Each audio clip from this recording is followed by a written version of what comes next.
Okay, we're live on Facebook too. Hello, everyone. This is Dr. Roger Paul, and tonight we're going to continue our study of the constellations. We're in section 5 in the Urantia book, and that starts on page 490 of those who are following along in the book. So let's say a little prayer and we will get started for the night. Father, thank you for bringing us together tonight. Thank you for overwatching us in all these many meetings that we have. We thank you for your wonderful revelation you've shared with us. Open our hearts and minds that we might remember and share this with others. We thank you. We give you the praise in your son, Michael Jesus of Nazareth. Amen. Amen. All right. So, Pam, you're the first one up tonight. First paragraph there. The rotation of the Most High. Do the title first, Pam. Oh, sorry. The Urantia Fathers since the Lucifer Rebellion. Okay. The rotation of the Most Highs on Urantia was suspended at the time of the Lucifer Rebellion. We now have the same rulers who were on duty at that time. We infer that no change in these rules will be made until Lucifer and his associates are finally disposed. So they have no doubt that Lucifer and his associates will eventually be disposed of, right? And adjudicated instead of disposed. Yeah. Well, yeah, they could have said that, but they wanted to make it clear that after they are adjudicated, if they're found guilty, they will be gone, right? Definitely. And they also tell us here that it's the same, the group of Lenonondek sons that replace Lucifer and his cabinet are the same ones that they replaced them with that were on duty at that time. That's what they're talking about. But 12 more sons were added, and that's what this next little section's about. Okay, so I'll take that, and then I'll let Jane take the next one. The present government of the constellation, however, has been expanded to include 12 sons of the Verandadek order. These 12 are as follows. And here's a picture of the 12, and it lists out each and every one of them. I'll let y'all look at that if you have time. And this is the list of the 12 and what their functions are. So, Jane, would you take the first 6, and then we'll have somebody else take the next 6. All right. Okay. Number 1, the constellation father. The present Most High ruler of Nolanchadek is number 617,318 of the Verandadek series of Nebadon. He saw service in many constellations throughout our local universe before taking up his Urantia responsibilities.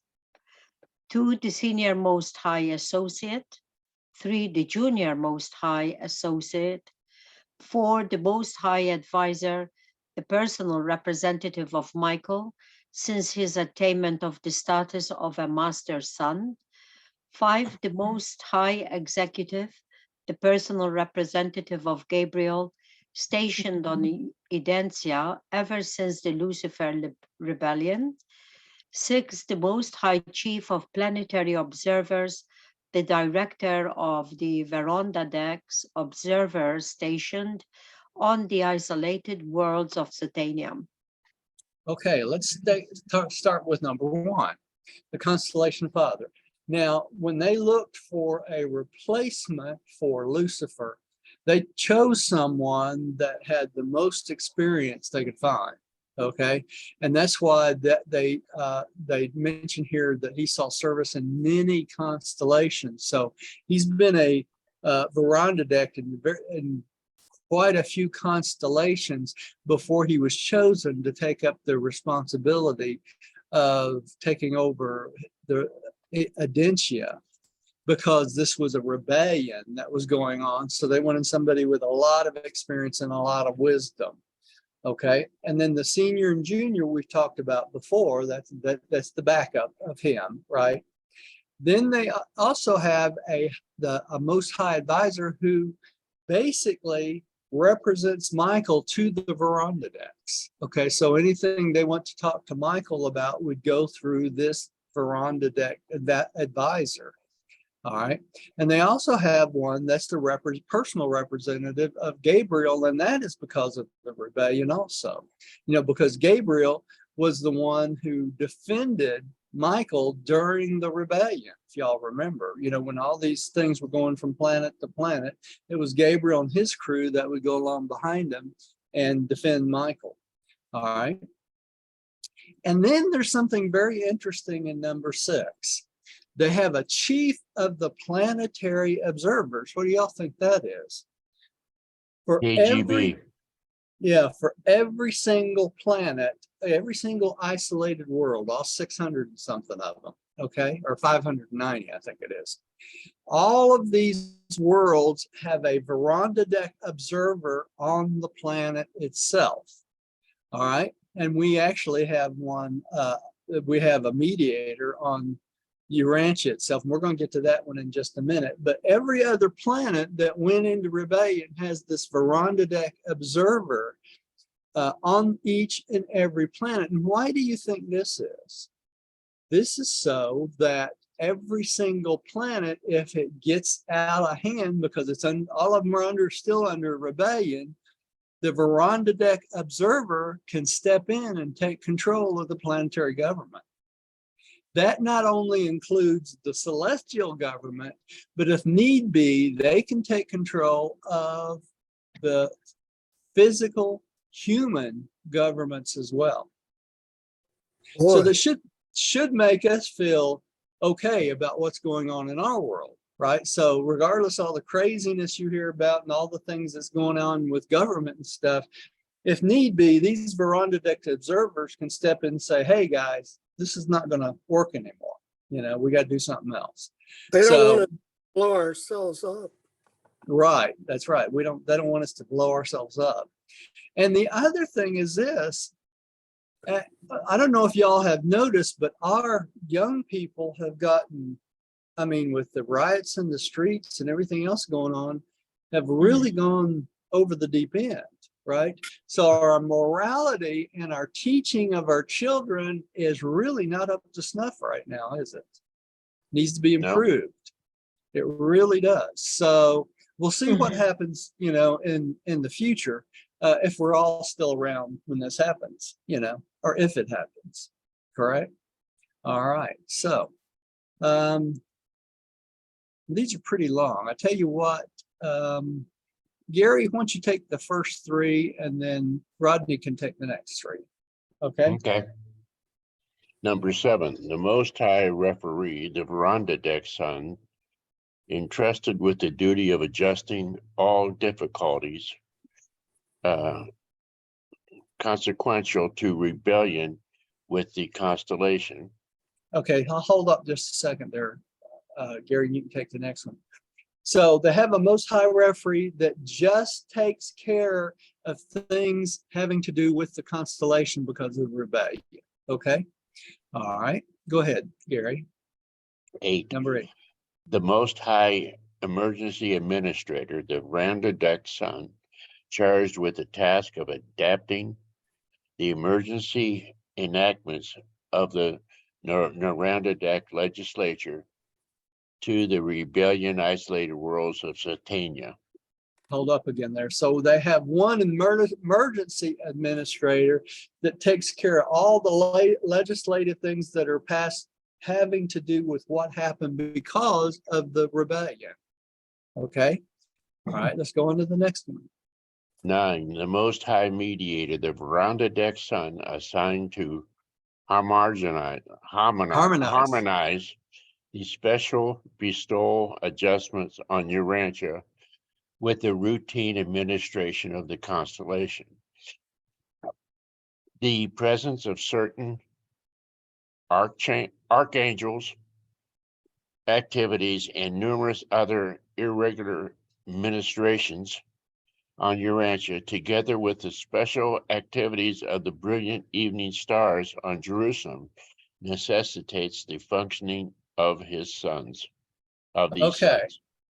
This is kind of interesting because the Most High Mediator, because Urantia was the final bestowal of Michael, and the fact that we have a archangel station on this planet, and all the other things that's going on with this planet, including a brilliant evening star station here, right? And the brilliant evening star that's stationed on Jerusalem, they have a special mediator that communicates back and forth between all these groups on this planet.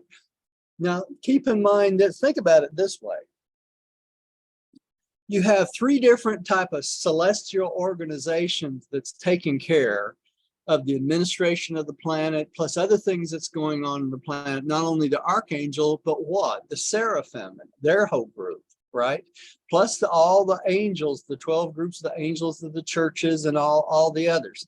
So there's a lot of different influences going on Urantia at the same time. So this Most High Mediator tries to keep harmony between all these different types of beings and groups that's trying to help out the planet. And then not only that, in the background of all this, what do we have? We have mortal chaos going on. You think about it. You think about the mortal chaos of, like, just right now, the young people rebelling and, rioting in the streets. We have government instability all across all the world, right? You have China trying to take over, Russia trying to take over, Korea trying to take over, the United States going to sleep at the wheel. And, we have all these different things going on. So all these different governments, and these guys are busy all the time trying to monitor and keep those things from getting out of hand. So this should make us have one thing that's good. And you know what that is? We don't have to really worry about what's going on with the planet, because regardless of what goes on the planet, what happens to us? We go into the mansion worlds, don't we? So remember when Jesus said, regardless of what happens in governments and everything else, why are you worried? If the world ends, it doesn't matter, because you will what? You will go on to the mansion worlds, right? So if the absolute worst happened and we all got destroyed, what would happen? We'd wake up on the mansion worlds. That's just all there is to it. So we should feel reassured at that, if nothing else. Now, we'd like to finish our lives out on this planet for the experience, because they're very short to start out with, right? And we don't want to shorten them any way than we absolutely have to. But we got to keep in mind, a lot of the beings and people that are in charge of certain things on our planet are not what? They're not God-fearing. They're not moral. Their basis for what they're doing is not for the will of God. It's for what they want, right? Money and all. Yes, selfishness is what it is. Yeah. So, we see this in our own government all the time, in our Congress, our House of Representatives, and all this other things. Many of those people that are there for the money, right? They're there to get rich, and not for the purpose of serving. You want to see a good example of serving. I think it's paper 53, and that's the government on a neighboring planet. Remember that paper? It shows us how to set up a moral, God-fearing, God-led government, and that's what we should be by now. You'd think over 2,000 years after our Creator Son was crucified on this planet, that we would have straightened this out by now, wouldn't you? 2,000 years is a lot of time to try to get it right. We've not done real well. It doesn't make, I agree with you, Roger.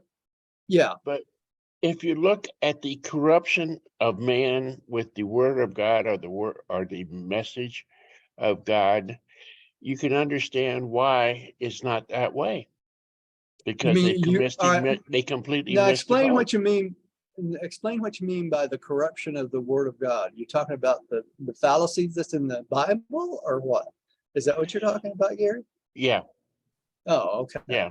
Yeah, that's So, what I'm talking about. yeah, so our religious leaders really have let us down until the Urantia book comes along. And then even now, it's practically unknown in many parts of the world, to think about it, right? It's just, it has been very slow in percolating the concepts and the ideas. And eventually, Jesus tells us sooner or later, this world will be run by his laws, doesn't he? So sooner or later, everyone will understand it. But it just seems to us that it's very, very slow and going, right? Go ahead, Gary. Just a brief observation.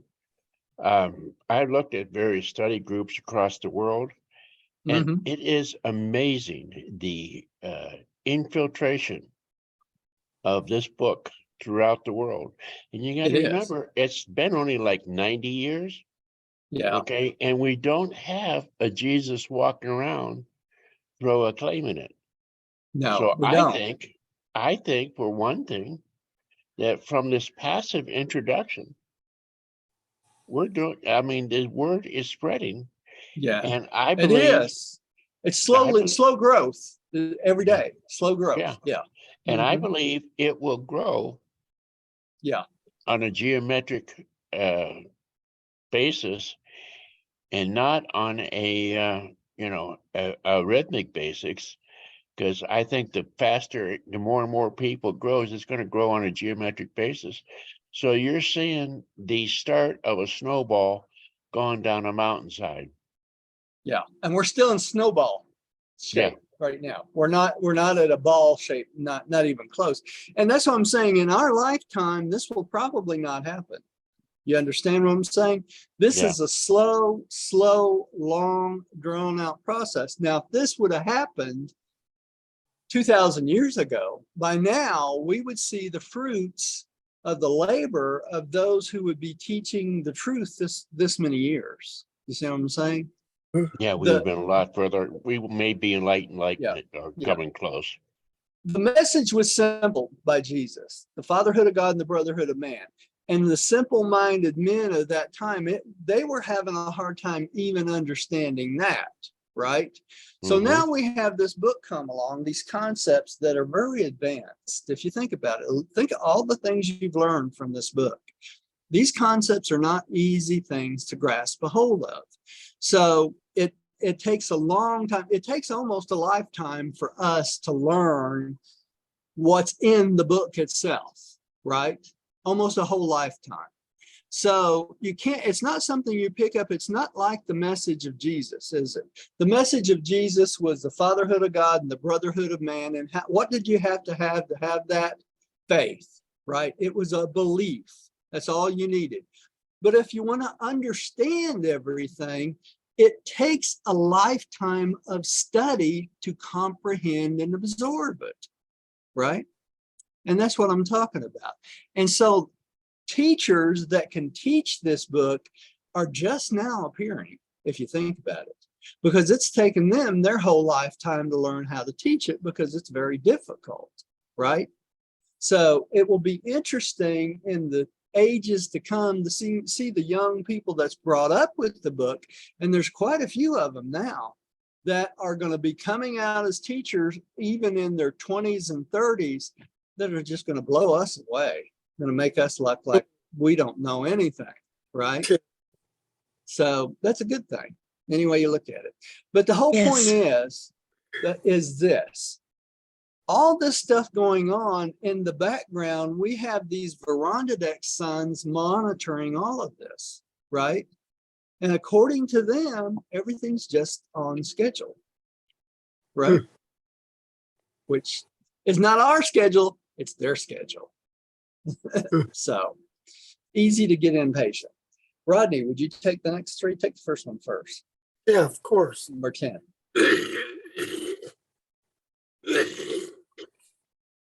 Excuse me. Okay, 10, the Most High Judge Advocate, the head of the emergency tribunal devoted to the adjustment of the special problems of Norlatia deck growing out of the confusion consequent upon the Satania rebellion. So they actually have a judge advocate that makes decisions about things because of what's happened during this rebellion, right? All right, go on, Rodney.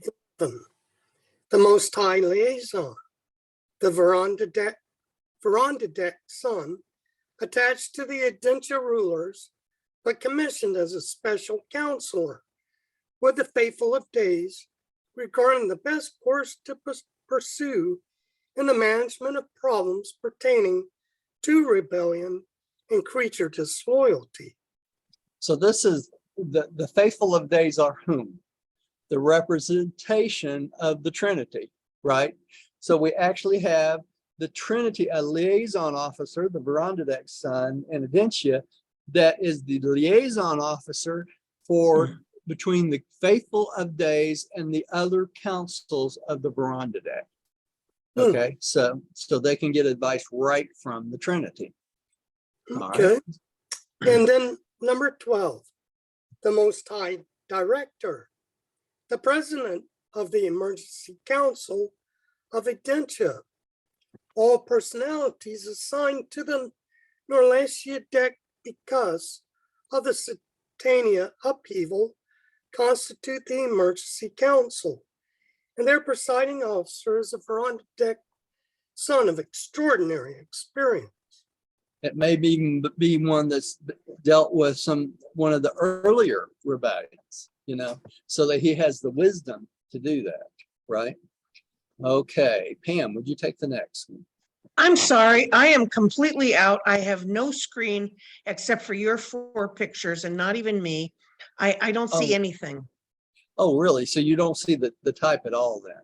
And we No. don't see either. Okay, yeah, well, you're frozen. You've been frozen for quite a while. So we can hear you, but your screen's frozen. So unless you've I not moved in tried the last to 10 minutes. delete, but then, I just came back here. So I don't know how Yeah. to fix it. Okay, well, just hang in there and listen, and we'll Okay. skip over you reading. Let's see, Jane. Well, I'll take that one sentence, and this takes no account of the numerous Verondadecs, envoys of Nebadon constellation, and others who are also resident on Adentia. So there's many other Verondadecs on Adentia that help out with all this. Jane, would you take the next one?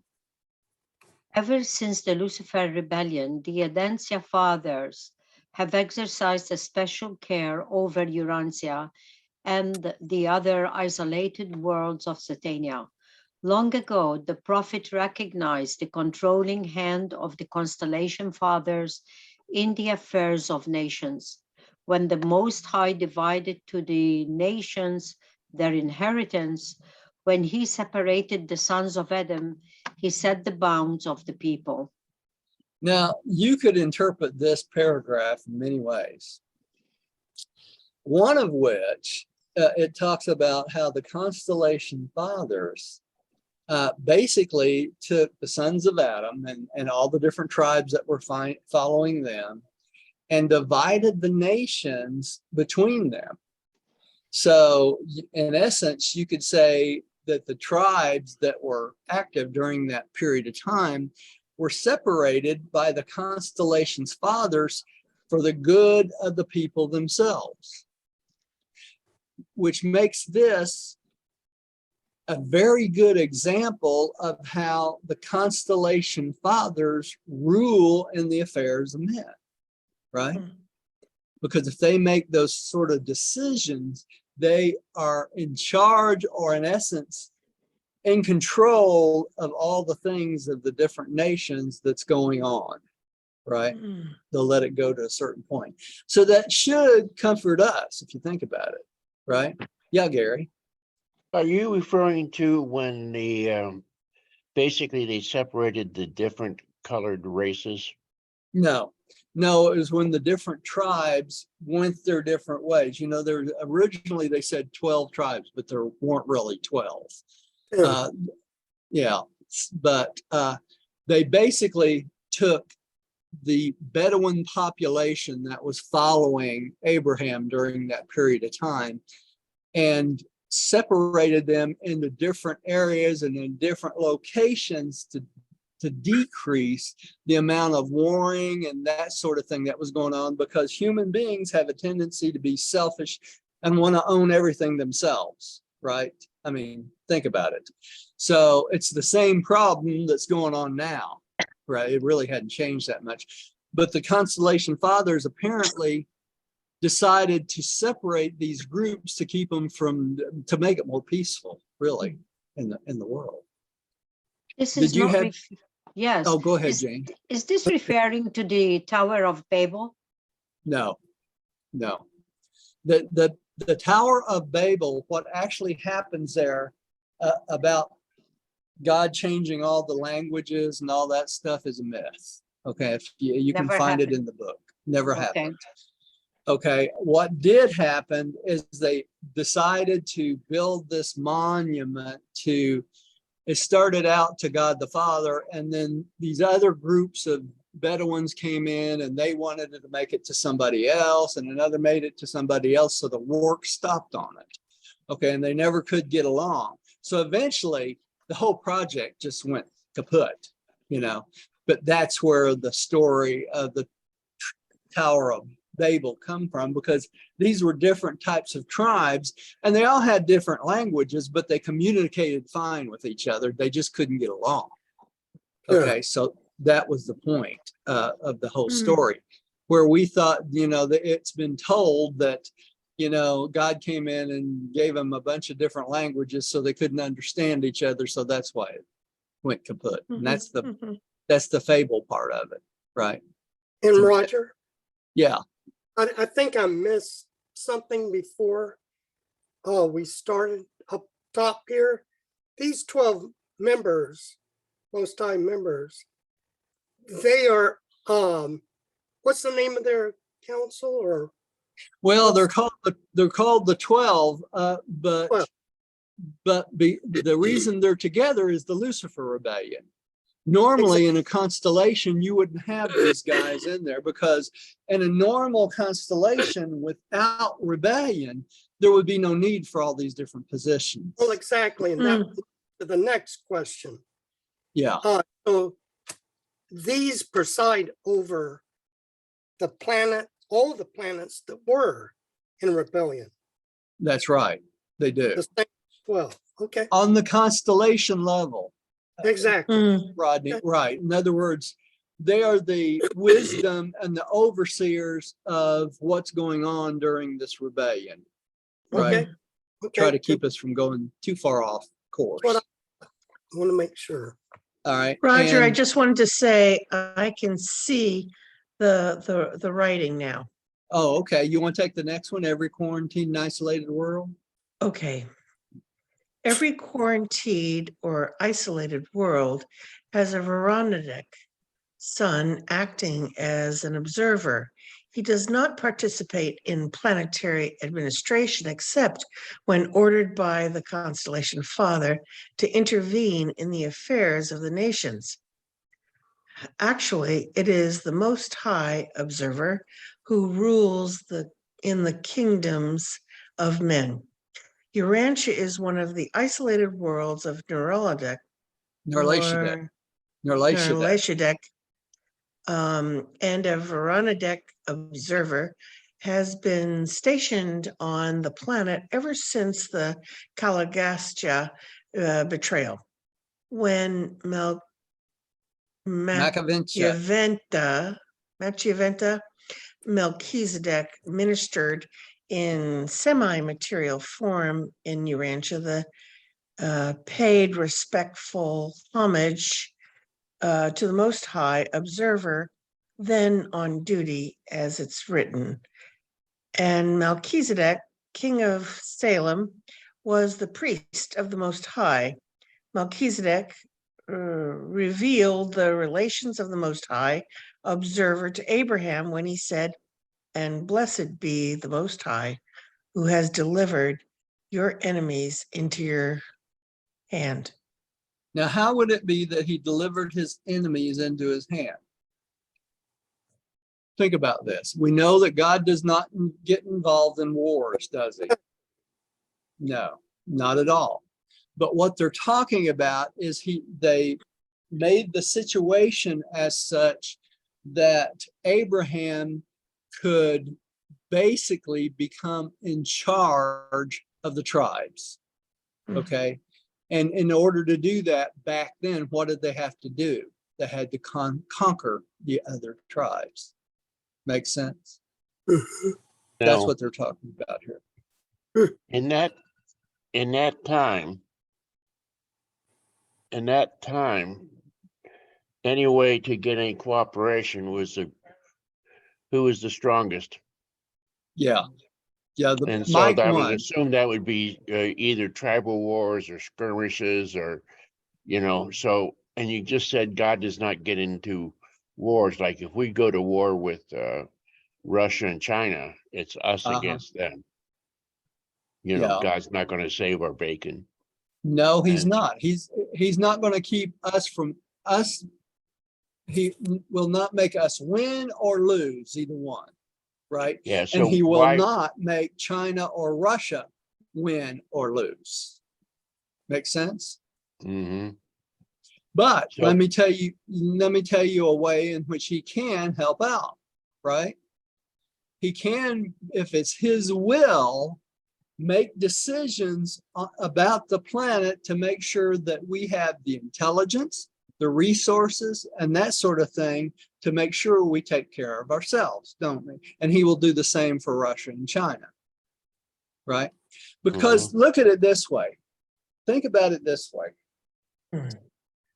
Most of the planet, both the Russians, the Chinese, the North Koreans, Vietnamese, North Vietnamese, all of these people that we've been in conflicts, Middle East, most of the populations, and I do mean most of the populations of all those places, want to live in peace and harmony, don't they? Of course. They're just like me and you. They want to carry out their lives, have their children, be able to eat, take care of their problems and all that, go through life without a hassle, right? Most of them. The problem comes in, and when you get an elite group of individuals in every single country that think what they want is more important and more special than what everyone else wants, That's right? right. That's where the problem comes in. And it's really the leaders of these countries that cause the problem, not the population. If you want to find that out, go to this war that we're participating in with Russia right now and ask the people of that country if they want to be in war. Of course they don't, right? Do you think the Russian soldiers want to go in and kill people? No, of course they don't. Do the Chinese want to go in and kill people? No, of course they don't. But they know if they don't follow their orders, those that are in charge will have them executed. That's right. It's the way it works, you know? So my So point is, go ahead. if you think about it, most of the world wants peace. That's just the way it is, right? So my point is how did Melchizedek interfere, and how did the Most High give the enemies, Abraham's enemies unto him? How did he work that? I mean, if he doesn't involve himself in wars, I don't know. He did this. He trained Abraham in moral concepts and concepts of God. Okay. By doing that, it made Abram an icon in his time. All the leaders that were around there respected him because of his great wisdom. Where do you think he got that wisdom? Melchizedek, right? So it gave Abram an opportunity to step in and become the leader of all of them. All right. But without that wisdom, he wouldn't have been able to do that because he was like everybody else, just a warmonger.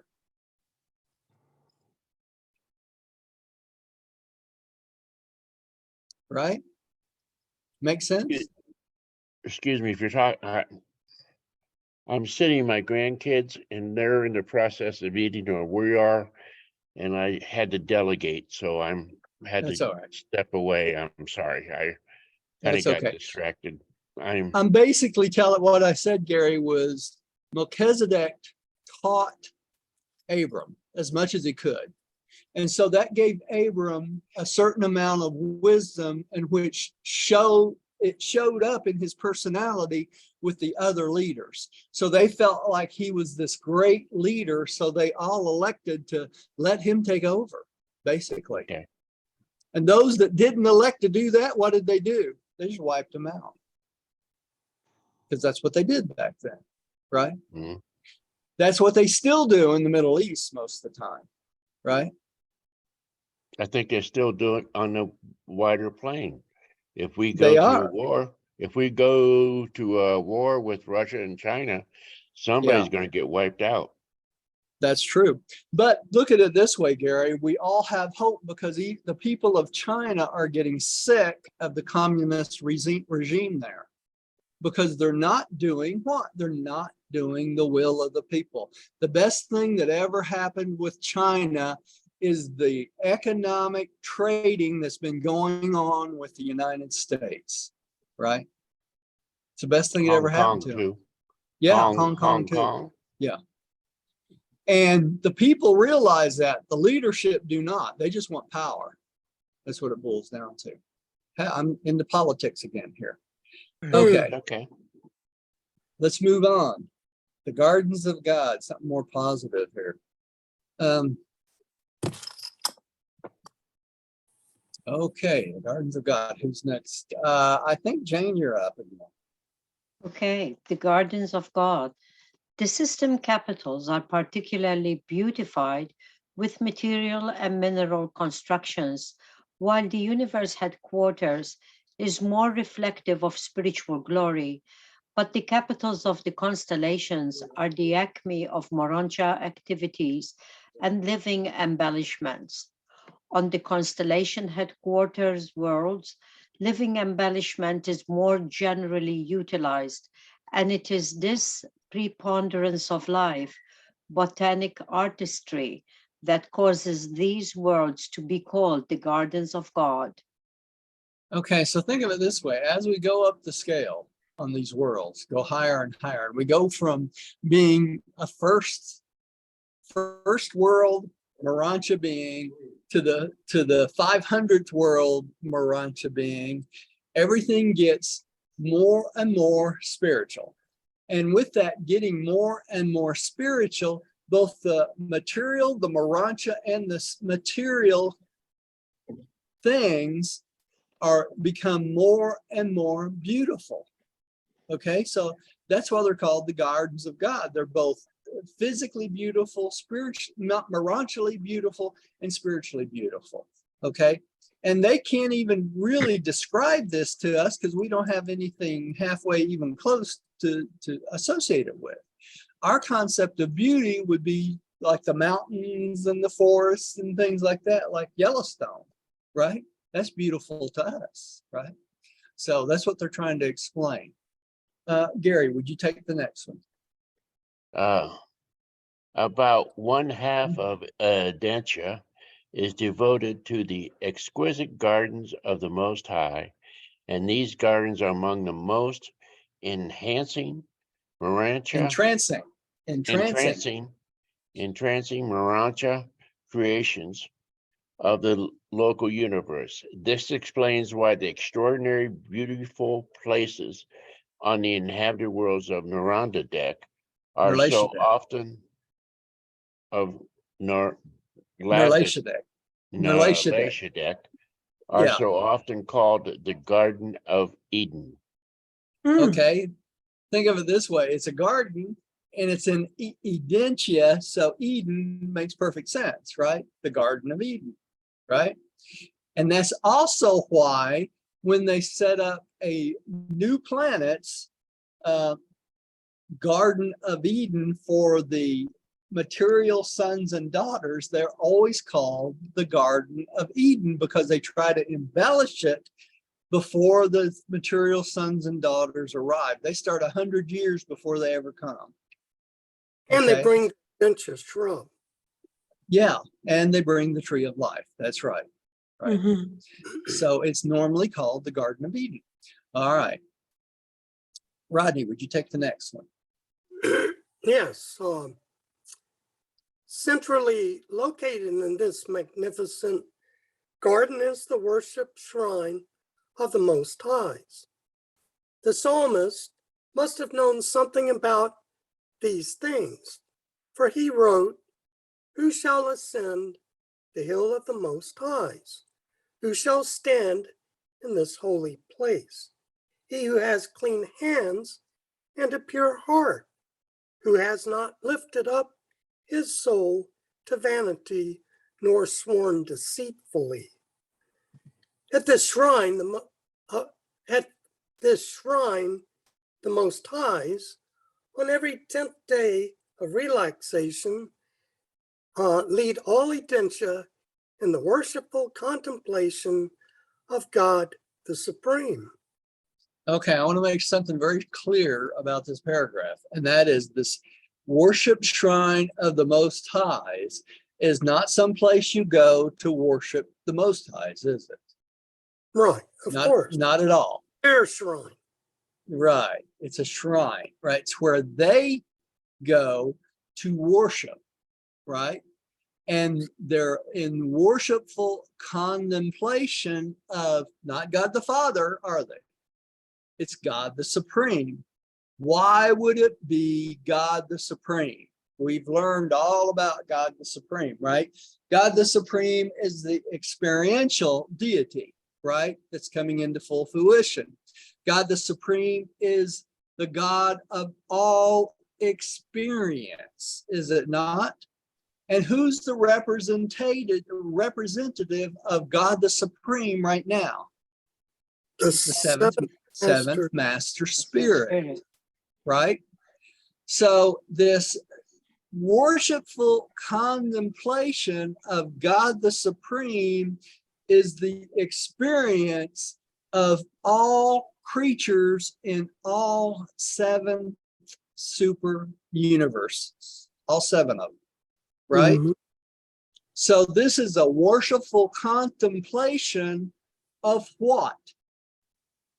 The ascension plan and the experience that we gain from mortal life all the way up to paradise, the whole way. Makes sense? And that's what they're talking about here. Did I make that clear enough, or did I just foggy Yeah. it up? Yes. Excuse me. Okay. All right. Can I ask a question? Yes, please do. The Gary. extension, the God, the absolute. I was thinking God the Father, the first Father, Yes. first source, whatever you want to call him, Number was 1. going to be Yeah. God the absolute because of his expansion. No. You got So to there's think of 2 it different this way. gods, or I'm confused. No, you got to think of it this way, Gary. Let me try to. Well, I could expand this.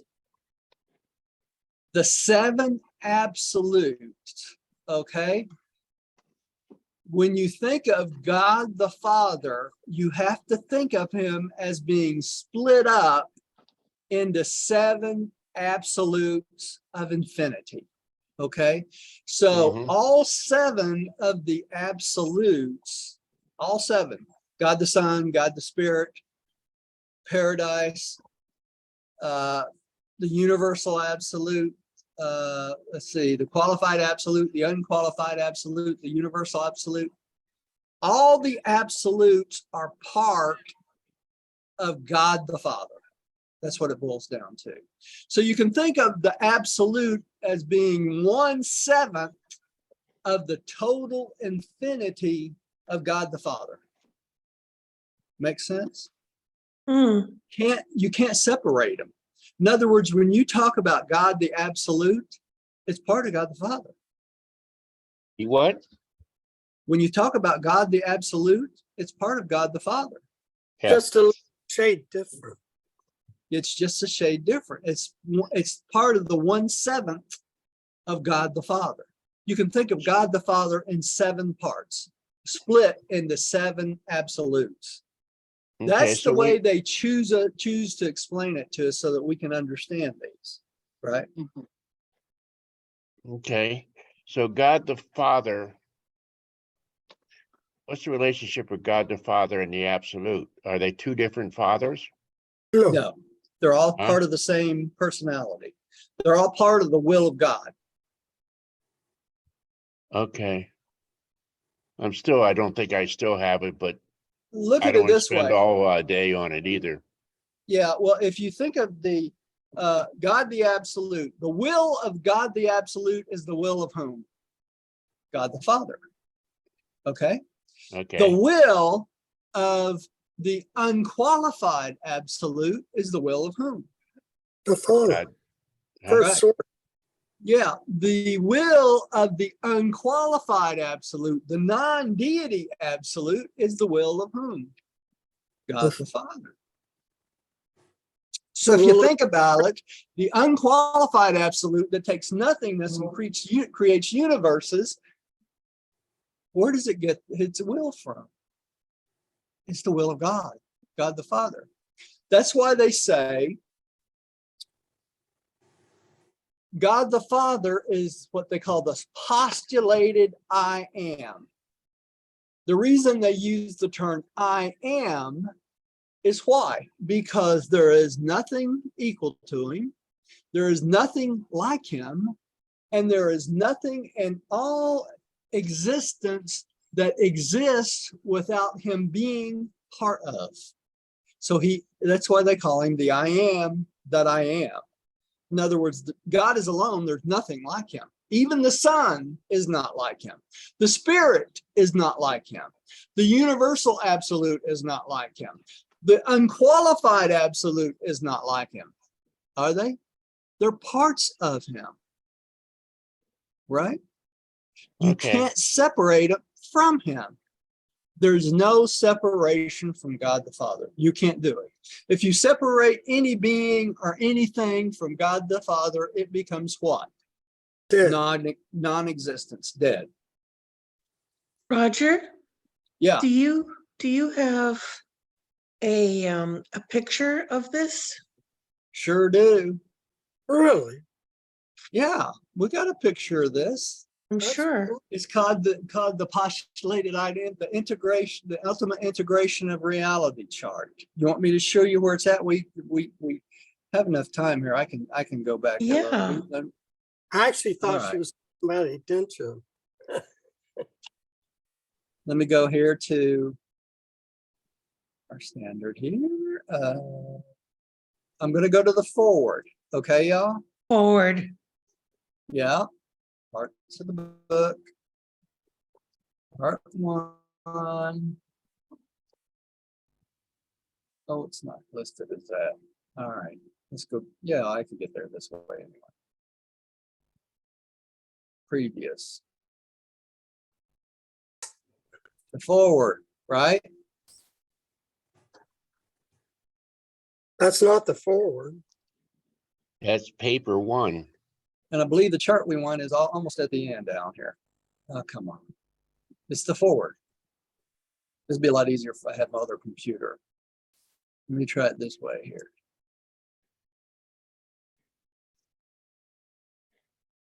There's the 7 absolutes right there. You see it? Split into 7 absolutes of infinity. Okay? It comes from this picture down here.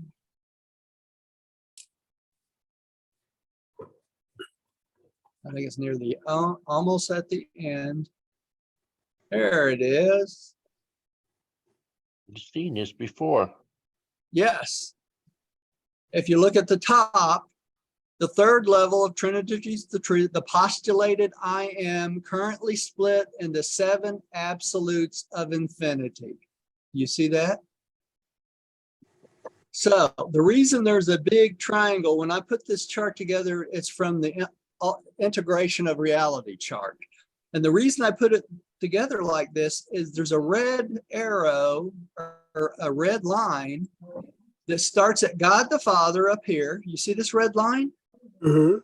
It goes all the way over here. It comes back down here. It goes to the bottom. It comes all the way back up here. And inside of that red triangle is all reality. Hmm. There's nothing outside that red triangle. Hmm. Okay. This is from when we taught the Ford. The 7 absolutes I'm talking about is here. Number 1, universal Father. Number 2, the original Son. Number 3, the conjoint actor. Number 4, the Isle of Paradise, the physical absolute, right? Number 5, the qualified absolute. Number 6, the universal absolute. Number 7, the unqualified absolute. Okay. Now, within this also includes the eventuated ultimate being over here. You see this? This is really inside this triangle. So the eventuated ultimate being, the transcendental absonite deity, is the result of the supreme being coming into fruition, the qualified absolute, which is the deity absolute or the spiritual absolute, and the eventuated ultimate being, which is the combination of a transcendental absonite deity. These 3 of them are the second level of the trinities of trinities. Now, what's the first level? Let's go back up here just a second. This is the first level, right? Or the Okay. third level of trinities of trinities. Okay, because there's 3 of them down here that makes this up. Right. Okay. This is my screensaver on all my computers. And the reason I keep it as a screensaver is this is a picture of all reality, everything. Because if you look at these little lines at the top, all these little lines start from God the Father, go all the way down and come back. But you'll notice here are the circuits. The green one is the physical circuit, right? Paradise. The yellow one is the mental circuit, the yellow, right? The blue one or light blue one is the spiritual gravity circuit. And the red one, guess what that is? That's the personality circuit that all of us are part of, right? So if you include these 4 circuits of these 4 realities, which includes physical gravity and everything else, it includes everything real in the universe. Everything else is the result of this chart. Even the planets, even the 7 super universes, everything is a result of what? The nuclear Isle of Paradise and the combination of the originals, or the conjoint actor acting with the original Son. You see this here, this triangle? This is the first level of trinities of trinities, okay? This all together makes up the 3rd level of trinities and trinities, which includes everything. Make sense? You can't have any of this without this first level, right? So bookmark this in your head. This is on the Ford, which is 0, the 12th paragraph in paragraph, or the 12th section in paragraph 9. Okay. So what page is it? It's not, it's page 16.6, but it's not in the original book. These pictures are all pictures I put in here personally. Oh, right. Okay. Well, thank you Right. so much, Roger. I've taken pictures of it. Okay. This, you can, I've sent this out to everyone multiple times, and it's just a picture. I'll be glad to send it to you anytime. So let's go back to the constellations. Thank you. You're welcome. I hope that helps. That's Yes. what when we went through the Ford at Rodney's house back in 2011, that's the point I was trying to make, is that the integration of all reality starts and ends with God the Father, period. Can't get away from it. Okay, does anybody remember where we were? Well, we Hmm. stopped at God the Supreme. Yes. God the Supreme. Okay, so we're at 6-4, the architectural worlds. Okay, and who's up? Who just read? I think Gary did. Gary did? Okay, well, you're up then, I'm Rodney. not- I Well, can't. go ahead and read it, Rodney. We'll Who's on keep first? going anyway. The We're only archi- going to get one more paragraph anyway. The So, architectural worlds enjoy 10 forms of life of the material order. On Urantia, there is a plant and animal life. But on such a world as Urantia, there are 10 divisions of the material orders of life. Were you to view these 10 divisions of Urantia life, you would quickly classify the first 3 as vegetable and the last 3 as animal. But you would be utterly unable to comprehend the nature of the intervening 4 groups of prolific and fascinating forms of life. Wow. so the other 4 must be some mixture in between vegetable and animal, right? Wow. Yeah. Roger, I was going to ask, obviously there's Urantia plants. Right. Yeah, okay. Material existence on the Urantia level. It's a different level, right? You have to think of it as a different dimension. That's the best way to think of it, right?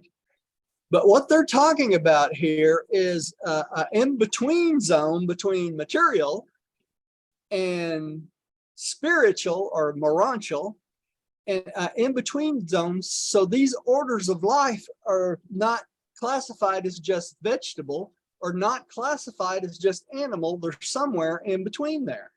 So you may have living vegetables, if you Yeah. will. Like the walking stick. Gary. Yeah, a walking stick. Yeah. Or Gary. could they be classified as insects? I don't know. That would be just a animal form. What an insect would be that, right? I would Okay, think. Yeah, it's somewhere more vegetable than just an animal. You know what I'm saying? So you can see why this is so difficult to explain to us, right? Okay, we've run out of time. Well, I hope everybody enjoyed this. Yes. Let's tell a prayer and we'll go from there. And Pam, would you like to pray for us tonight and close us? You still Sure. with her? Okay. Sure. Dear Heavenly Father, we thank you so much for this revelation. Every word is so unique. Every thought is so unique. And we try to comprehend with Roger's help. And thank you to guide us and that we would remember it as we move on to the Urantia worlds. And thank you in your son's name, Michael of Nebadon. Amen. Amen. Amen. Amen and amen. Thank And thank you you. for everyone who joins us from home, all you listeners out there. And we hope you'll come soon. Let me Bless stop the Facebook. Thank you. Thank you very much. You're welcome.